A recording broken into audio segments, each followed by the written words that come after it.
So hello, anyone who may have been here just as I was supposed to start. Don't think anybody was, but if you were, I apologize. Rather than click on the button that would launch the broadcast, I clicked on the button that basically suspended it. So I'm a couple minutes late getting started, but that probably does not matter since people seem to find these after the fact, and that's great. So it's going to be pretty much a straight up Halloween recording / stream tonight. And the lights going on and off, I guess that's all Halloweenish. Going to experiment a bit since it's been suggested if I move it, well, no, that doesn't work either. I don't know what the hell's up with those lights. Maybe I do need to come up with a backdrop of some sort. So there's not, but or if I can try this. I'll be right back. Please enjoy the mess of my office while I'm away.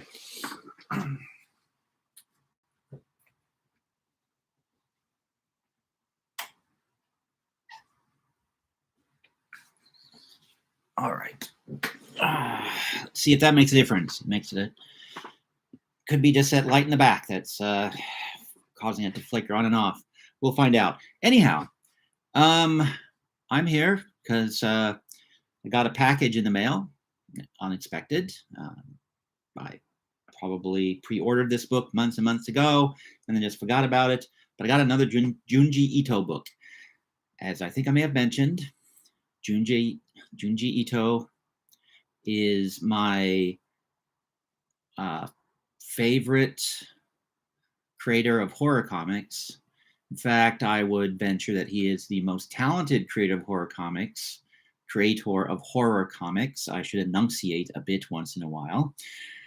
The most creative, the most talented, oh my gosh, the most talented creator of horror comics that has worked in the field. Horror comics, in my opinion, are among the most difficult comics to do. Because unlike fiction, people create the horror in their own minds, but on comics, it's there on the page in drawings for you. In film, horror is generated because you never know. Generalizing here, horror is generated by you not knowing what's happening next, what is around that corner, what is in that shadow or behind that door. You just don't know. In comics, the next panel is kind of always right there in your peripheral vision. Like, just I'm gonna open up to a random page here, so you can kind of, as you're reading the book, you kind of see the whole page, so you know what's coming, even if you're not really trying to know. And yeah, well done comics, which are increasingly rare. Well done comics, there will be kind of a cliffhanger as you get to the end of each page, and then it continues on. But even so, you have the book open. There's kind of a preview of what's coming up. So it's hard to do effective horror comics. Junji Ito does very effective horror comics.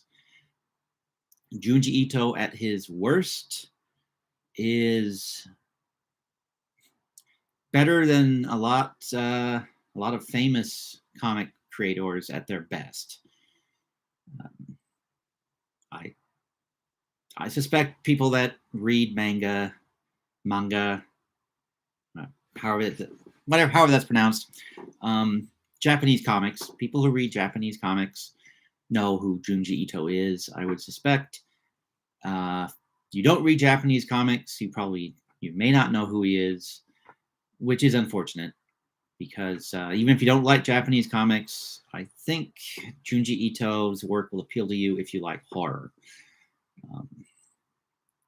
His style, as I've mentioned in a previous stream, is not quite is not the stereotypical Japanese comic book art. As the pages I open to may have shown. I mean, yeah, you can tell that it's got a little bit of that Japanese style to it, but it's a little more general, in my opinion, than a lot of the comics. But I recommend all of his books highly. There's a link to some reviews I've done previously below this post somewhere. So go read those. There's a little bit of sample art you can look at as well, aside from the ones I'm going to be showing during this stream. But I've been meaning to write more reviews of his books. I've got 3 that are in progress, varying stages. I didn't realize I had not done one since November of 2001. 2002, 2001, 2021. 2002 just kind of flew by for me, and only got a fraction of the things I was hoping to get done. This wasn't even something I was thinking about until just decided, hey, I have this YouTube channel, I should use it for something. But using it for something, so tonight I'll just talk about the Junji Ito books that are in the stack of things that I want to write reviews of. And a couple of these I also want to read because I haven't gotten around to them yet. First and foremost would be the one that came in the mail today. Let's see if I can get some decent light without totally screwing up the screen. Yeah, I don't think so. But The Black Paradox is the name of the book. And from the description on the back, sounds like it is a novel-length work about 4 characters, all of whom are wanting to commit suicide. And there's a website that will facilitate, supposedly, them doing so. But they end up, as they're looking for the perfect deaths, end up opening a door to another universe, another reality. And so, oh, hey, Stan, how are you doing tonight? Hopefully good. But from the description on the back, again, I have no idea what's inside this thing other than the pages I've shown you. It sounds like it might be a thing that plays to Ito's strengths. As I've said before, I think he does do fantastic short stories. When he tries to do longer works, he stumbles a bit. If you look at oh my gosh, Spirals, I'm forgetting the Japanese name for it. Go to the New Gaming's blog. There's a review of it there. But it's a book where everything is being turned into spirals and people are losing their minds. It's a string of short stories that all tie together into a much larger work, and I think he's very strong at doing that. He has a book called Ramina. Also, I reviewed it, which is a straight up graphic novel. It doesn't have the impact it feels to me that the stories in Spirals did, which is not the name of the thing, but it's all Uzumaki. Uzumaki, there you go. I'm probably butchering it, but the book is called Uzumaki, and that is the English title for it as well. So yeah, hopefully I'll be reading this in the next couple of days. Maybe I'll just jump over and review this one immediately since it's brand new. And Stan asked if I'd read Tomy. Yes, I have. In fact, I read a lot of the Tomy stories when Comics One was bringing over Junji Ito and translating them way back in the early 2000s. I'm pretty sure that's about when it was. Let's see if there's a date on here that I can find. And these actually, Comics One would get me onto a. I can't find it, but I think it was the early 2000s because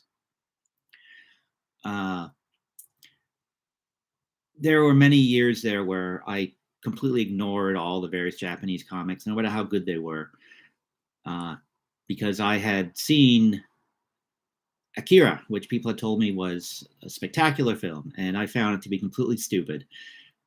So didn't watch anime, didn't really read much in the way of Japanese comics, other than Masamune Shirow. His stuff I stayed with and always enjoyed. But this was back when Dark Horse was doing it. This was back when, and this is from that time too. It's here because I have yet to review Flesh Colored Horror. I've made some references to it in other reviews. This was I think the fourth book that they put out. They put out the 3 Tomy volumes that didn't quite get all the stories, but I have read all the stories, Stan, because Viz did a big fat doorstopper volume collecting all of them, and yeah, exactly. That's the book that I'm referring to. Oh, you had a small. Oh, so you had a small part in that. What did you do? Yeah, Stan is saying in the side chat that he had a small part in. Just I don't know if people can see or not, so I'm saying what's there. That he had a small part in the complete Tomy volume that Viz did. Stan being actually works on translations on a number of manga books out there.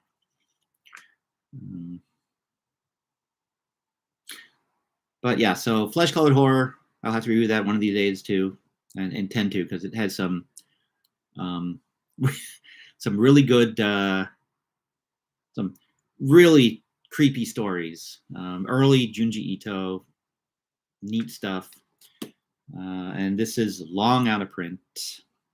And like I said, it's back from the day when they actually, and people can disagree with me on this, but I personally liked it better when they did real translations, as in they either flipped the art or they totally rearranged it on the page. So it read like an English book that's supposed to read. It read from left to right, front to back, instead of back to front and right to left, the way Japanese reads and the way books published, at least the last 15 years, something like that. They've all not been doing that.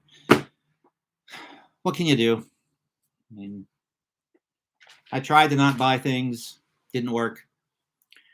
But nah, and I like Ito too much to not continue to buy the books. Okay, so Stan transcribed the scripts from older printings. Okay, well, more than I did, more than most people did. So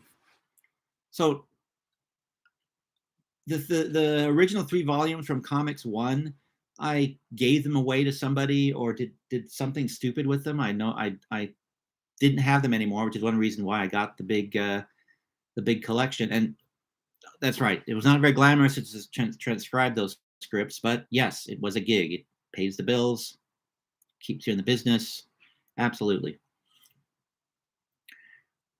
But I don't have the original 3 volumes from Comics 1. Were there a lot of, do you have any recollection if there were a lot of stories in that Viz collection that weren't in the older version, the older printings? Because when I read it, there was a bunch of stories I recognized and a bunch of stories that I either had forgotten existed or they weren't in the previous English versions. Do you have any sense of how much was first time translations in an official book?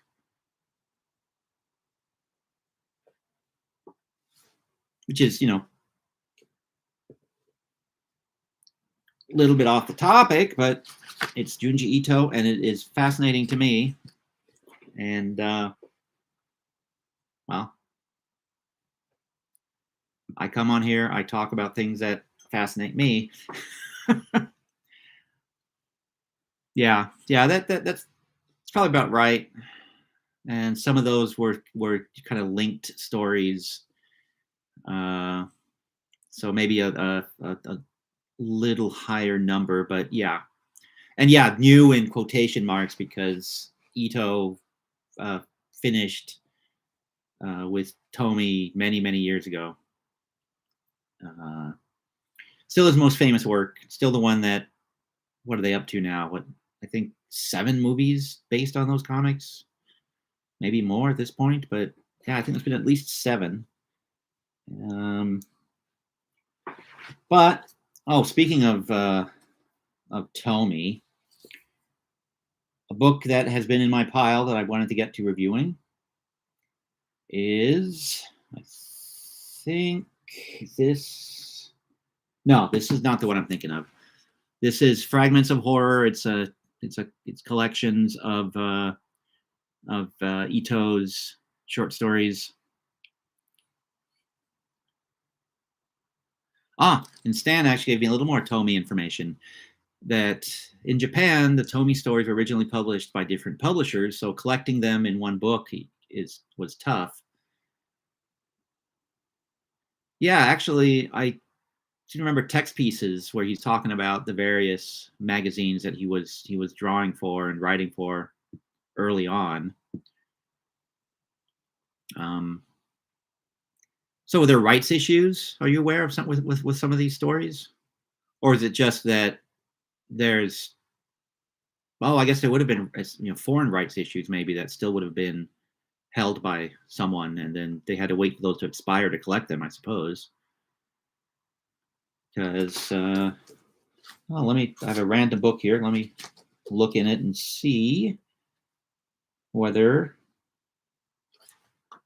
because that's something that, again, I do these things barely prepared. So I haven't actually looked that closely at copyright statements to see who owns what. But yeah, rights could have reverted, or as he says, it could have been overcome.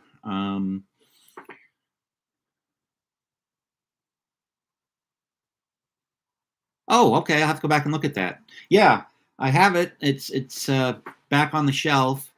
I had the Tomy book sitting here for a while, and I was going to talk about it.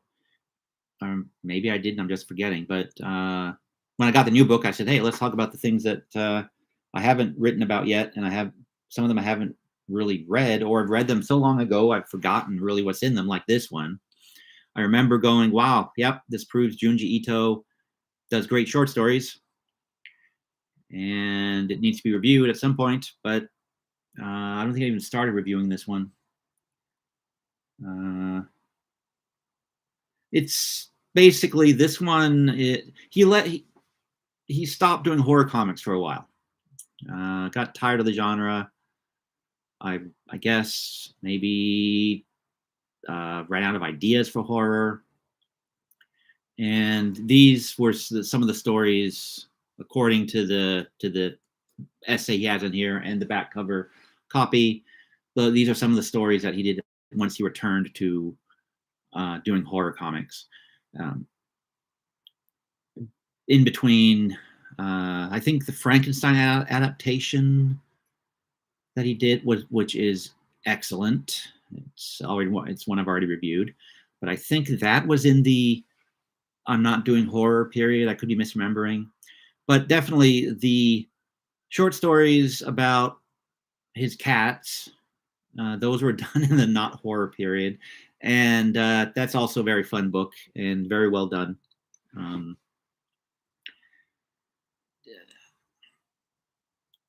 Yeah, I have some minor quibbles with it, but I'm not going to get into that. So this thing, one of the ones that I need to get around to reading, as you can tell, it's a fancy book. It's got a dust cover. The dust cover is reflective, although, there's actually, oh my gosh. I never noticed that before. So the cover is a takeoff on the famous paintings, The Scream. Blanking on the artist's name right now, but I just noticed that I knew that it was glossy, but I just noticed that the glossy is another picture. It's not just glossy elements. It's, well, look at that. Been on my shelf for 3 years or so at this point. I mean, it was published in 2014. I picked it up a couple of years later, but yeah, I guess I've never really had sort of lights, bright lights shining at this thing at an angle, so I've never noticed this before. I'm sorry, I'm just getting fascinated by this little almost invisible.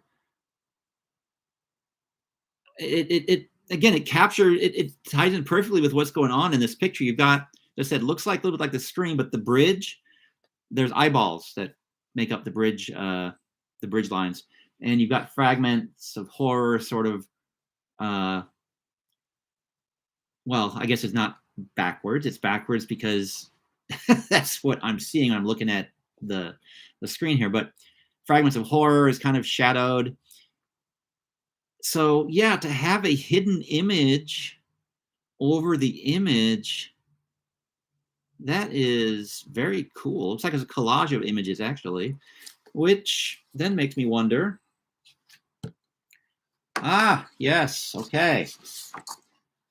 So you take off the dust cover, which there's little pictures on the markers inside, or markers. I use them as bookmarks. But yeah, so this, I believe this kind of invisible, maybe not. Oh yeah, it is, yeah. So that invisible picture actually is the cover of the book inside that is made to shine through on the dust jacket with the way they've done that. That is, I'm sorry, I goob about graphic design on books, and that to me is a nice touch.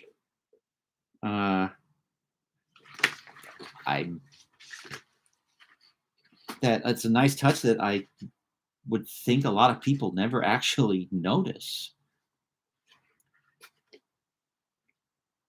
And there's even some of this that isn't on the cover. As I'm, well, yeah.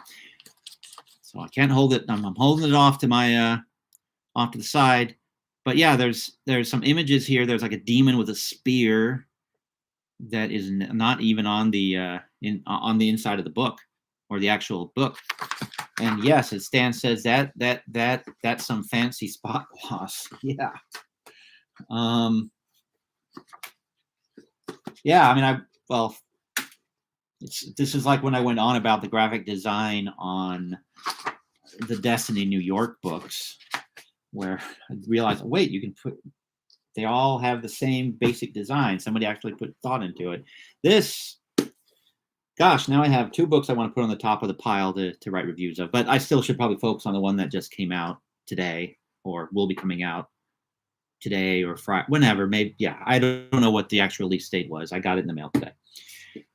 Next up, we have the book that I was thinking Fragments of Horror was. We have Shiver. I'm pretty sure this is the one that I was thinking about before. Let's make sure, as I'm looking at the back here. No, this is not it either. I wonder which one it is. Basically, there is a book that I have somewhere that is collects what what Ito defined as his favorite stories, which he thought were his best. Oh no, this is the book, including 9 of Ito's best short stories as selected by the author himself and presented with notes and commentary. Yeah, this is the one.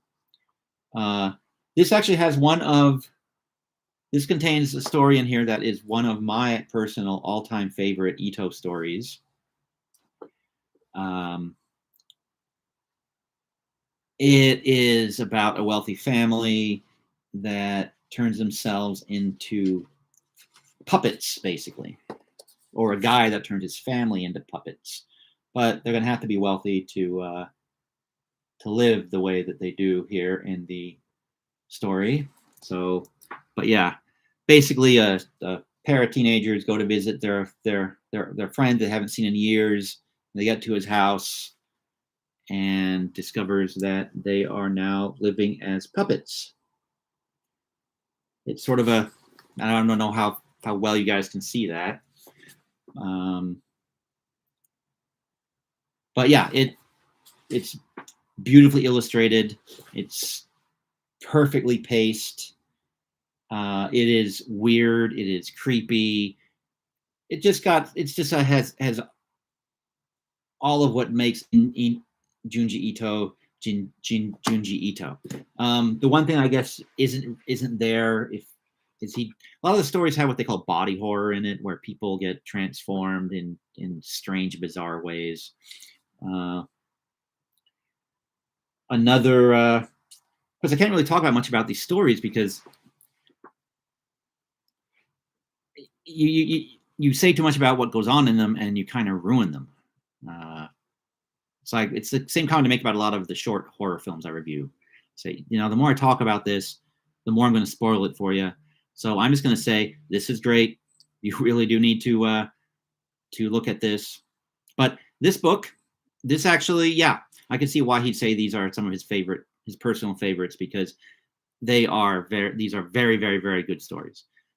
The only one in here that I thought was a little bit of a dud, and I'll be doing a real review in here of this book at some point, but the only one that I feel was a little bit of a dud is a Tomy story that's collected in here. Compared to the other ones, it pales a bit, I think. Excuse me, yeah, prick in the neck. But it's Ito's favorite. I assume it's Ito's favorite Tomy story, or it wouldn't be in here, I imagine.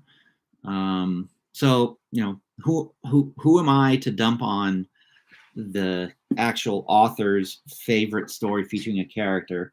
It's basically the one. Painter, I believe, is. Let me make sure here. I think Painter is the title of it. Yeah. It's Tomy has a guy paint her portrait, or a guy wants to paint Tomy's portrait. And of course, it ends badly for everybody involved because, well, it's a Tomy story. But in my mind, it's not the best of the Tomy stories, and it certainly is not the best of the books and stories in this volume. So it's actually the low point of a really excellent book. It's not bad, it's just not great. And everything else in here, in my opinion, are great horror stories. So Shiver, haven't reviewed it yet, but which means I'll have to reread it, which is no problem because I think Ito is also eminently rereadable. So Shiver, another book I haven't reviewed yet, but must. And by the way, all of these that I'm talking about, if you want some good Halloween reading, these are all perfect books to pick up, and highly recommend it, all of them. So another one that I have not gotten around to yet is another collection of short stories. There's 13 of them in here. I believe, if memory serves, a couple of them are linked by featuring the same characters. Yeah, there's some weird characters that are running sort of a haunted house kind of operation. And I think this is also the one with the that have the weird psychics in it, or maybe not. Again, this has been on the shelf for a while, and I haven't looked in it. But there's also, in this one, there's also a very interesting ghost story about an executed murderer. I think it was a murderer, but a guy got executed, and now he's seeking to get the forgiveness of the people or the family of his victims.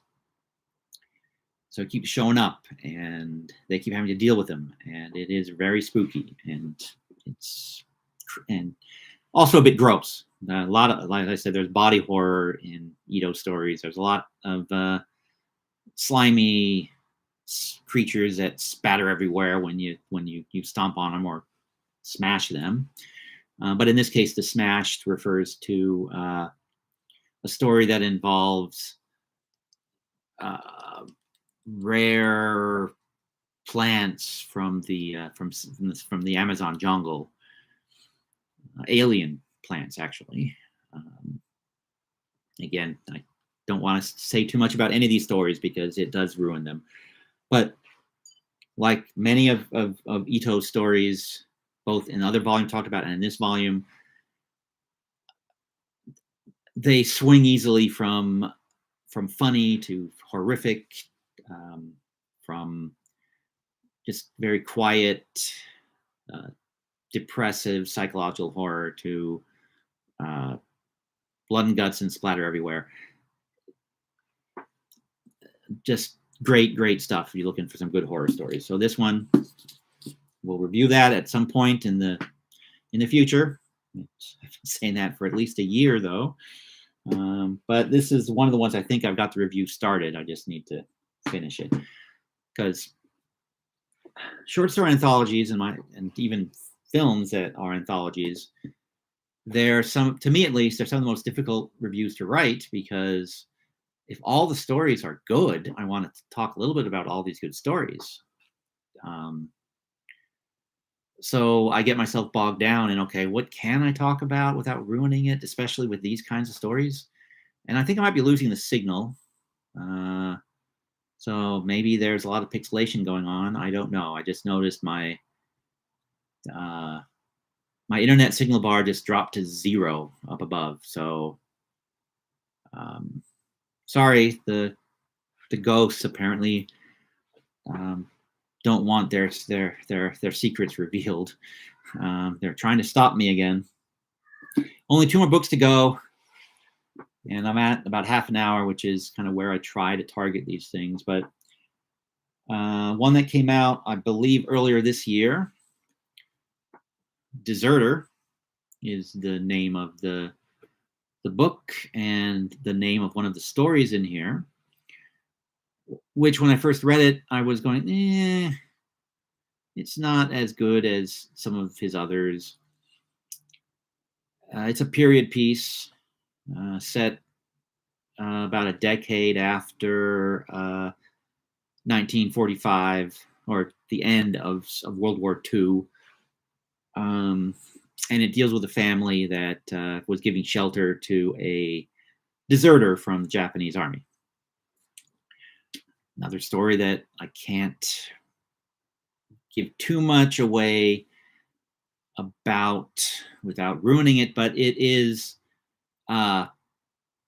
it's actually kind of, it's got some nice character study elements to it. It's got some nice psychological elements to it, and it's got some interesting twists in there as well. And so it's a good story. And the main thing about this book that makes me recommend it very highly, because I think there's like 3 clunkers in it, but what is cool about this book is it pretty much spans Ito's career.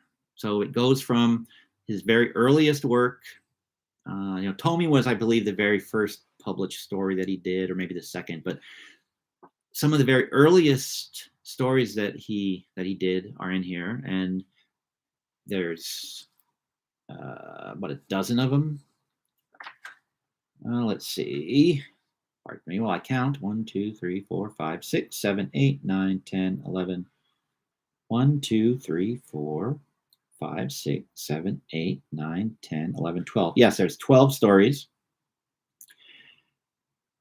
And they go from his earliest publications to some very recent stuff. I mean, here is the splash page for one of his first published works. If you're familiar with Ito, you can see that it's kind of crude. It It's impactful, but it's kind of a little bit on the crude side. And this also just happens to be for one of the weakest stories in the book, in my opinion. So yeah, it opens actually with a very weak tale. But here, just by way of example, here's a splash page from a story, a later story, later in the book. Quite a bit better. You know, he got much better with time and experience and work. But yeah, and also got a wide variety of topics in here of the horror topics and approaches. You got vampires. You've got sort of a doppelganger sort of creature, which the story of the doppelganger, I like it up to the last panel. Well, actually, even the last panel I like, but it's tragic. It's a very sad story, in my opinion. But it's the second story in the book. It is excellent, and so after the opening, the slightly disappointing opening, things get strong, and they just get stronger as the book goes. Some of these you will see that there are a little kind of echoes that things he returns to later and previously. So a couple of these are kind of like almost rough drafts or tryouts for things that he then expounded upon in later stories. So if you're a Junji Ito, long-term Junji Ito reader, long-term Junji Ito reader, or you're just coming to him, Deserter is actually a pretty good place to start. Good stories. Actually, for long-term readers, this might be the best. Might be a better book for long-term readers because you'll get to see the evolution of his style. And if you're just interested in comics and the art of creating comics,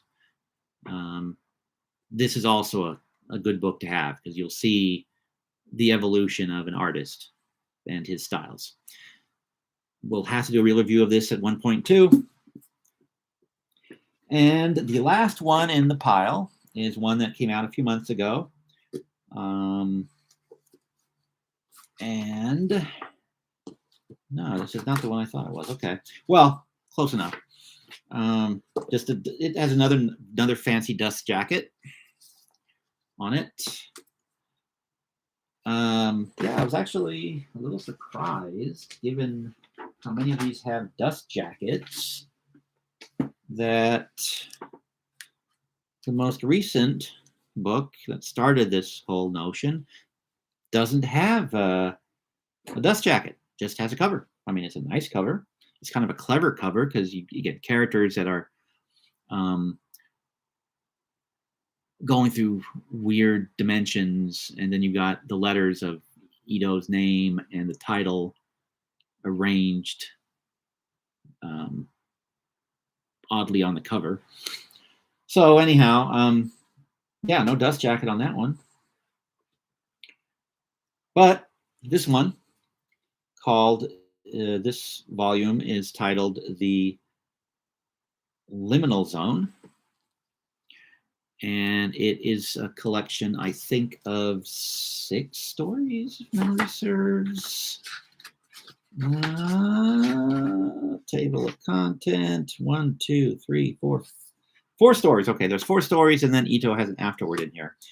These stories, this book collects very recent stories from the last few years, I believe. Well, it says so in the book, and my mind is blank, but I will do an article on this at some point.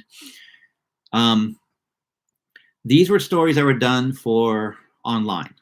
They were not done for publication in print. They're digital originals. They were done for a website or a digital magazine.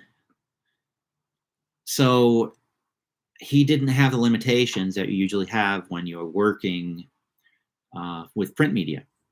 I mean, you've got to be thinking from the publisher's perspective and from the artist's perspective. You have to be thinking in groups of pages, signatures. So, 16 pages is a signature. At least it was in the old days. when I was involved in publishing as an editor. So you got to think in chunks of 4, 8, 16, 32, 64, 48. You got to so you have to pace your stories, think in those lengths. In this book, and Ito says this in his text piece talking about the stories, he no longer had the constraint of I have to have 4, 8, 12 pages, because that was no longer, the chunks of 4 pages was no longer a concern to have to worry about. So he has some much longer pieces in here than short stories than in previous books. He says that he had the leisure to sort of expand his stories. In a couple of these, it works, and a couple others,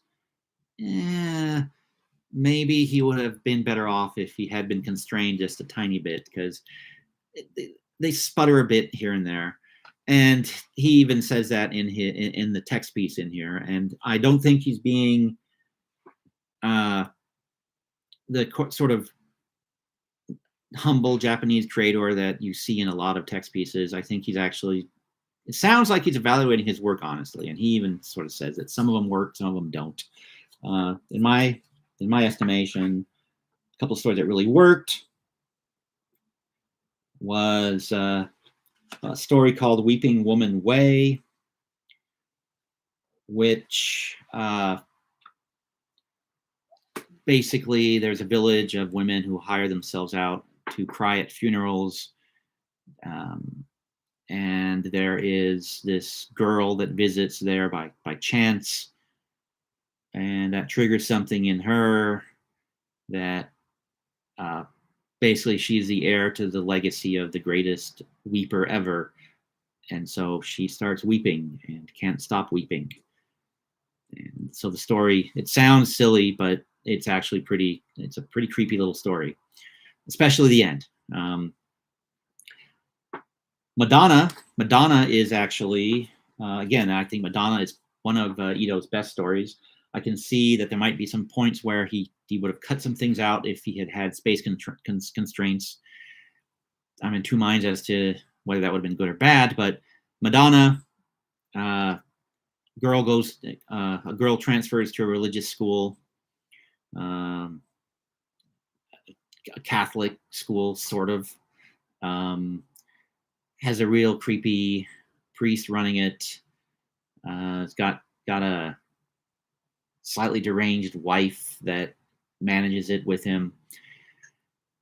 And the whole place is just off. And our protagonist, this girl that transfers into it, becomes more and more endangered by whatever this strange thing going on at the school is. And I mean, it's early on that it's pretty evident early on that the priest kind of has a slightly pedophiliac vibe about him, or he has a thing for young girls. That seems clear from the beginning, but it's far, far worse as the story evolves. It becomes apparent that it's far, far worse. And again, this is another one of these stories where the climax is just it's just so over the top that it comes all the way back around. So it could, in the hand of a lesser creator, it would be, oh yeah, that is ridiculous. But Ito pulls it off, and he pulls it off beautifully. Now, interestingly, Madonna, as much as I like it, the ultimate ending was a little bit of a letdown. But everything that leads up to it is just, I think it's just excellent. Then the spirit flow of Aokigahara. I probably butchered that. If Stan was still here, he would probably tell me how to pronounce that. It is about some people that find a literal river of spirits. That's actually the story in here that feels like it goes on entirely too long, and still the ending, he doesn't quite hit the landing, or doesn't quite get the ending. So, and then finally there is a story called Slumber, where our protagonist thinks that he may be a serial killer that is going out and murdering people while he's sleeping, and his, again, goes on a little too long. And I will admit, I've read that particular story twice, because I got to the ending and I thought, I don't get it. So if someone has the liminal zone, and they've read it,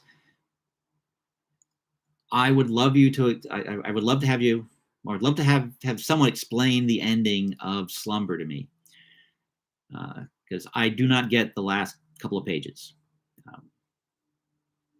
So that, again, in my mind, okay, maybe it would have been better if Ito didn't have the room to put that extra ending in there.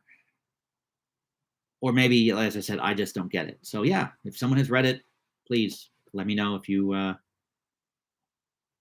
can explain the ending to this dummy here. So yeah, all these books, I will finish reviewing them at some point, hopefully before it's 2030.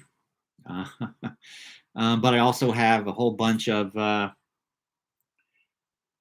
Richard Sala short story collections that I want to do reviews of, that are also, some of them are in progress, some of them I haven't even started on. And that's part, actually, I run into this problem a lot when it's a creator whose work I really, really, really like Richard Sala, like Junji Ito. It's difficult for me to be brief, and it's difficult for me to feel like I am sort of capturing their work properly in the review. So it takes me longer to write things that I absolutely love, to write about things I absolutely love, than it does to write about, oh yeah, this is quality stuff, but and here are the good parts, here are the bad parts. It's harder for me to do that when it comes to some stuff that I am absolutely infatuated with. And on that note, I think I'm just going to go ahead and call it an evening. If anyone comes upon this recording at some point in the future, I hope you're having a good day. I hope you will tell me what the ending of Slumber means, because I do not get it. And on that note, I am going to push the buttons,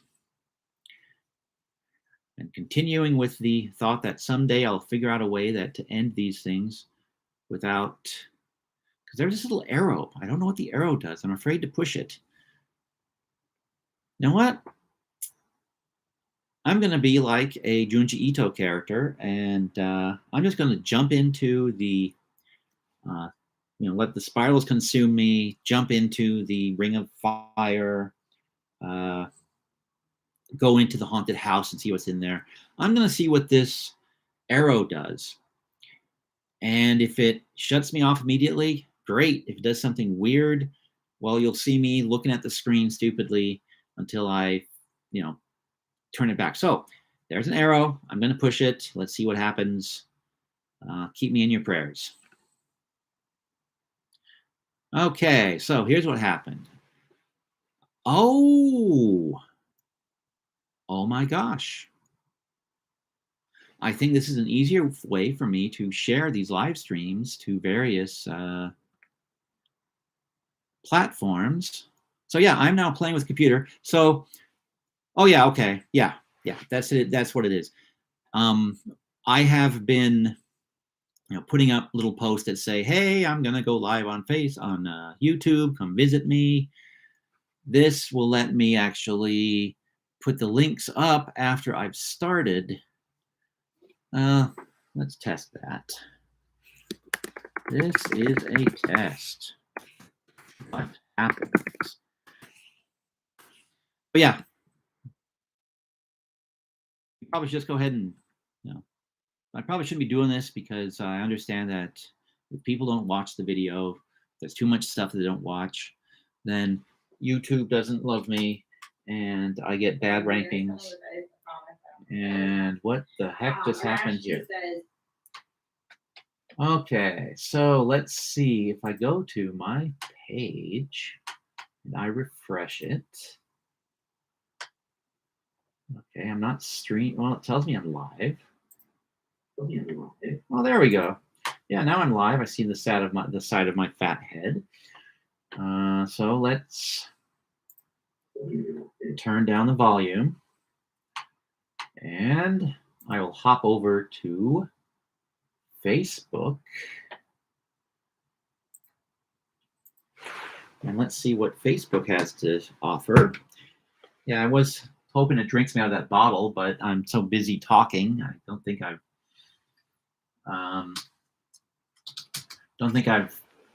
well, maybe I've taken a, yeah, I've said lots of so I've taken a breath here and there. Okay, this is a test. What happens? Okay, all it does is, again, it shows me the little Ito drawing, which is from a story called The Whispering Woman. I think that's the name of the thing. And it's a very creepy ghost story. It's in one of the volumes that I have just, been talking about. Couldn't tell you which one, but it's in one of them. Let's see. Yeah, okay. So it really is just a way for me to, yeah, now I have it up twice here on the computer, the main computer. So we'll close it.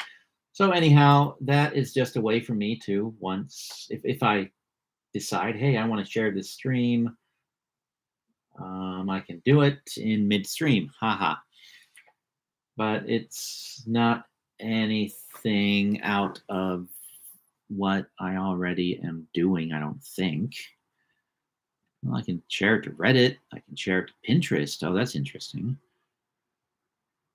I didn't know you could or would share videos to Pinterest. Share it to Blogger. Share it to LinkedIn. And something called Goo and Mix. Don't know what those are. Tumblr, Skyrock. Don't know what Skyrock is. LinkedIn, Tumblr. Don't have a Tumblr. Something called OK. Something called VK. Kakao Talk, whatever that is. WhatsApp. Is WhatsApp still around? Well, I guess. Again, never used it, so who knows. Anyhow, that's enough experimenting for tonight. Actually, this might be motivation for me to figure out how to edit, because I can cut out that whole bit of me mucking around. Well, anyhow, as I said, I hope when you find this, if someone finds it, that you're having a good day. And I'm going to click button 1, click button 2, and we are clear.